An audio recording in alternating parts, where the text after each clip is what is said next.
अब कुछ equivalent type के प्रॉब्लम्स जिनमें इक्विवेलेंट निकालना होगा, है ना। How to calculate rho equivalent, alpha equivalent, समझ गए, सिग्मा इक्विवेलेंट। ठीक है, तो ये देखते हैं हम लोग, how to calculate alpha equivalent, है ना, rho equivalent and sigma equivalent. Conductivity, electrical conductivity, ये कैसे निकालेंगे, थोड़ा इनको देखते हैं सीरीज और पैरेलल कॉम्बिनेशन में, राइट। चलिए, तो मैं सबसे पहले इन दोनों को बता देता हूँ, ये बहुत आसान होते हैं। कौन सा, रो और सिग्मा। आपको याद है क्या, thermal conductivity 2 times of K1 K2 upon K1 plus, series में होता था ये, हाँ, और K1 प्लस, तो ये सिग्मा 1 होगा, ये रो 2, तो सिग्मा 2 हो जाएगा। ठीक, अगर अल्फा की बात करूंगा तो ये अल्फा 1 होगा यहाँ पे, और यहाँ पे अल्फा 2 हो जाएगा। क्लियर है।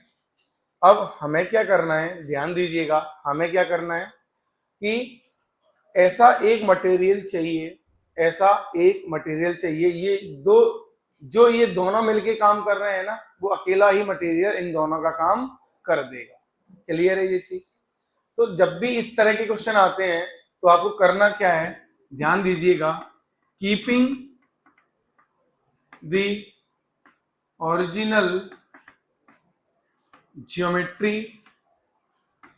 Geometry same,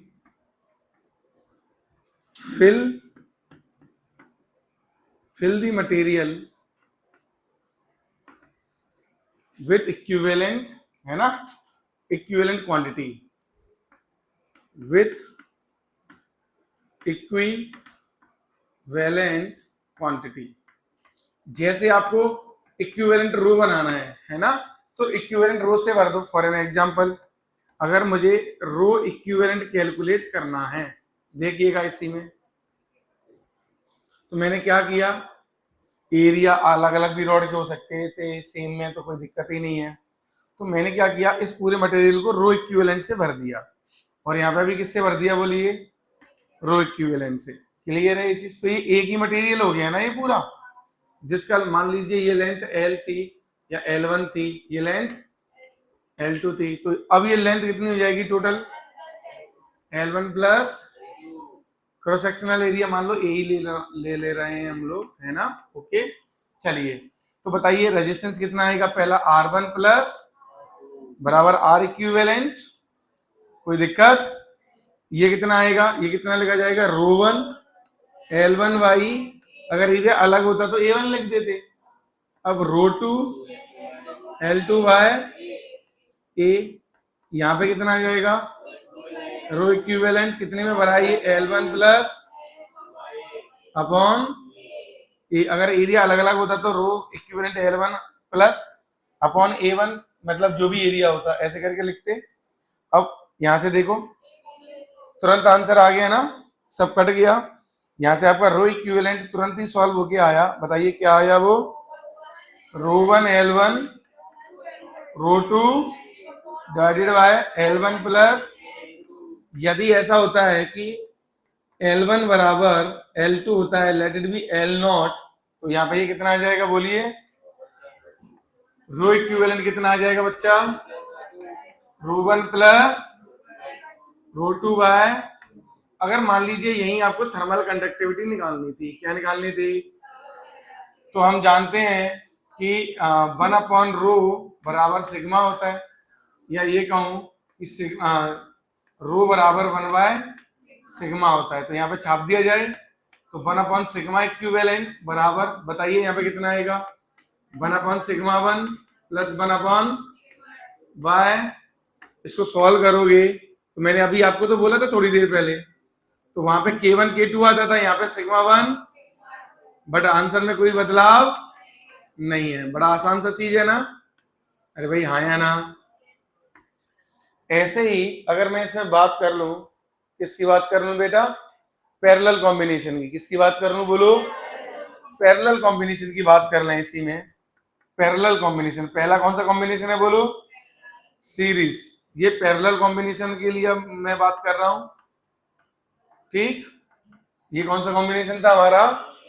obviously series combination था ये, है ना, हमें पहले से पता है ये चीज, सीरीज कॉम्बिनेशन। ठीक है, चलिए तो पैरेलल कॉम्बिनेशन में क्या आएगा बताइए। मान लीजिए ये कुछ ऐसा, एक और लगा दिया, ठीक, ये रो वन, ये, अब लेकिन इसको अपन को किससे बनना है? रो इक्विवेलेंट। इसको बेटा किससे बनना है? रो इक्विवेलेंट। बताइए, अच्छा पहले रो वन रो टू होंगे, ये क्लियर है ये चीज, रो वन रो टू। अब मुझे क्या करना है? इसी को किससे बिल कर देना है? इसी को, पूरे मटेरियल को बोलो ऐसे, है ना, रो, पूरा मटेरियल भर दिया मैंने रो इक्विवेलेंट से। क्लियर है? चलिए, तो रेजिस्टेंस कैसे लिखा जाएगा? यहाँ 1/r इक्विवेलेंट, 1/, प्लस 1/r2। इसको लिखेंगे 1/ रो इक्विवेलेंट L बाई A। अरे बोलो, ये लेंथ L मान लेते हैं हम लोग, कोई दिक्कत तो नहीं आ रही यहां तक? रो L बाई A ऊपर आ जाएगा। अच्छा यहाँ पे A कितना है इसका? इक्विवेलेंट वाले का 2A। कितना है बोलो? 2A। एरिया अलग अलग भी ले सकते थे, सेम ही ले लेते हैं। एरिया इसका भी A है और इसका भी अलग अलग लेते तो क्या आता है यहाँ पे बेटा? A1 प्लस A2 बराबर में कितना आएगा? 1/रो 1 L अपॉन A प्लस 1/रो L2 A। अब यहां से आप देखोगे तो 1/, यहाँ पे आया 2/ रो इक्विवेलेंट बराबर 1/रो 1 प्लस 1/, सॉल्व करने पे मिलेगा 2 times of rho 1 upon rho 1 plus, अगर कंडक्टिविटी की बात करेंगे तो conductivity simple K1 plus, sorry, sigma 1 plus sigma 2 by 2 हो जाएगा। क्लियर है ना ये बात? अरे भाई हाँ है ना। इसी तरीके से हम लोग किसका लिए सॉल्व कर लेंगे? बोलो अल्फा के लिए। बोलो किसके लिए सॉल्व कर लेंगे? बहुत सिंपल है, अल्फा के लिए भी। ठीक है, चलिए तो पहले ये आप नोट कर लो, फिर मैं सीरीज और पैरेलल दोनों के लिए क्या निकाल दूंगा? Alpha equivalent. क्लियर है? पहले बताओ, इसमें कोई डाउट तो नहीं है? क्लियर है ये चीज? चलो एक और क्वेश्चन इस पे मैं दे देता हूं, एक और रैंडम क्वेश्चन। रुक जाइए, एक क्वेश्चन और कर लेते हैं, जगह बचाइए तो।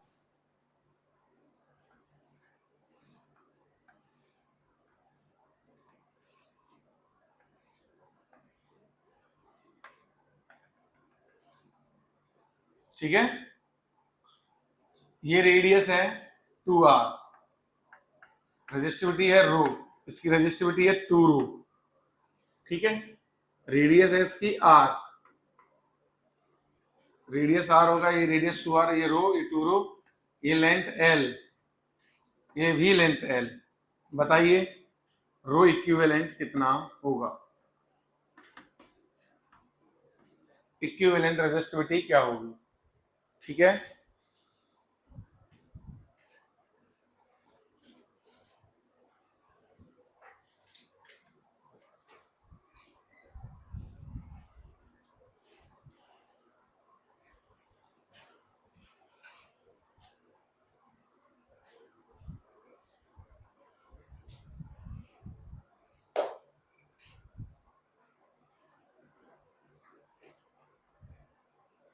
ये भी करना क्या था, इसको भी भर दिया अल्फा इक्विवेलेंट से और इसको भी भर दिया अल्फा इक्विवेलेंट से। क्लियर है ये चीज? चलिए अब बताइए, यहाँ पे जो रेजिस्टेंस है, ध्यान दीजिएगा, अब ये किसी भी टेम्परेचर पर, टेम्परेचर बदलेगा तो अल्फा 1 अल्फा 2 भी बदलेंगे, तो अल्फा इक्विवेलेंट भी बदल जाएगा हर टेम्परेचर पे। जैसे ये दोनों कॉम्बिनेशन मिलके जो काम करेंगे, वही कॉम्बिनेशन कौन काम करेगा?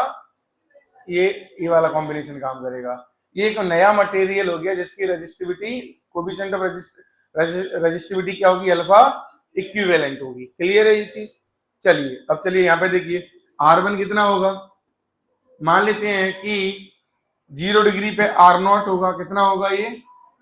R0, या R1 ही मान लेता हूं, आपका हो तो, है ना, R1 ब्रैकेट 1 प्लस किसी भी टेम्परेचर पे कितना हो जाएगा? अल्फा 1 डेल्टा थीटा, ये हो जाएगा ना, प्लस R2, ये 0 डिग्री पे ले लिया मैंने, है ना,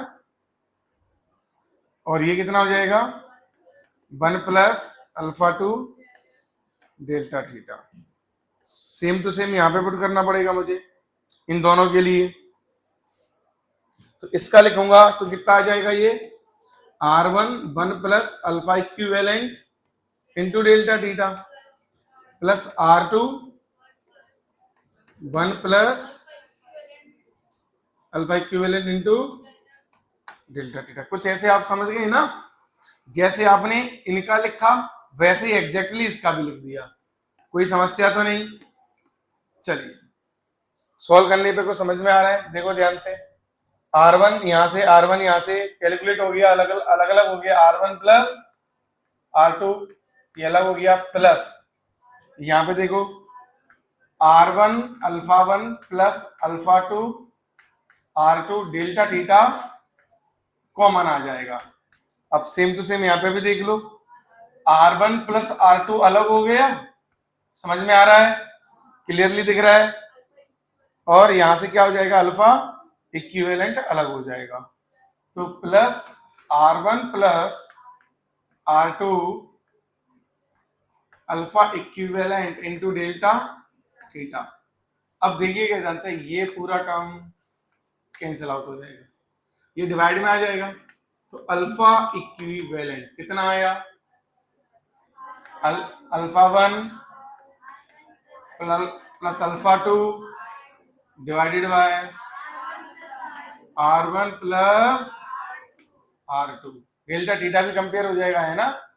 अच्छा, अगर ऐसा हुआ सिचुएशन R1 बराबर R2 बराबर R0, तो अल्फा इक्विवेलेंट कितना आ जाएगा बताइए बच्चों, अल्फा 1 प्लस अपॉन 2 आ जाएगा। समझ गए।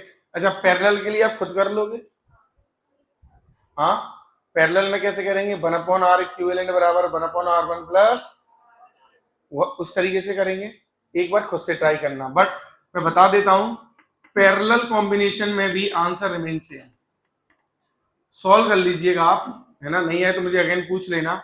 इसमें भी अल्फा इक्विवेलेंट कितना आएगा, अल्फा 1 प्लस अल्फा 2 बाय 2, यही आएगा अगर R1 R2 इक्वल है तो रिजल्ट यही आता है। ठीक है कि नहीं, आप एक बार करके देखिएगा, है ना। एक मैंने बता दिया, एक आप कर लीजिए। कैसे करना है बोलो, 1 अपॉन R इक्विवेलेंट बराबर 1 अपॉन R1 प्लस 1 अपॉन, बस कर लीजिएगा।